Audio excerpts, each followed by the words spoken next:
Mga par, naalala nyo ba tong relo nito? Noong in-upload ko kasi itong video na to mga par, last year pa yan. So meron kasi nag-comment, so ngayon ko lang nabasa. Ang sabi niya, nagpe-fade daw tong relo na to, yung kulay.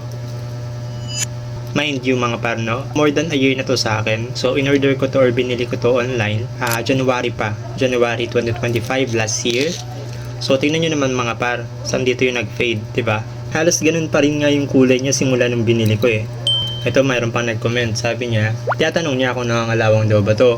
Nung ginawa ko ng video, nung pinromote ko to, binabasa ko siya.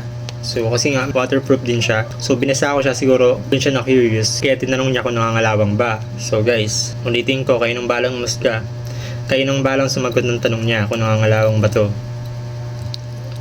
So harap at likod mga par, walang kalawang. Halos ganun pa rin yung kulay niya par. Diba? Alam niyo par, may mga gantong relo din ako dati. So ganito din yung klase, ganito din yung style. So nabili ko ng 600 plus. So ang mahal. Kasi ito par, nabili ko lang ng 200 plus. Mas lalo pag sa mall mo ito bibilihin. Nasa mga 1,000 plus na. So ito, 200 plus ko lang nabili. Diba? Sobrang mura. Para sa ganitong quality mga par, diba? Ang pinaka downside lang nito mga par, pag bibili kayo ng gantong relo, eh kailangan nyo pa talaga yung adjust. Kasi darating sa inyo ito ng maluwang pre. Ito na-adjust ko na, natanggal ko na yung mga nabawasan ko na siya mga par. Lalo na kung pet din yung wrist nyo katulad ko. So kailangan nyo talaga siyang bawasan. So kailangan nyo lang bumili ng pang-adjust.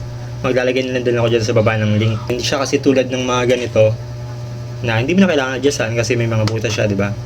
Pero kung ganito yung trick ng mga par na relo, kung ganito, kailangan mo talaga siyang i-adjust kasi darating sa inyo ng maluwang to. So another downside pala mga par, medyo matagal siya bago darating, mga more than 1 week.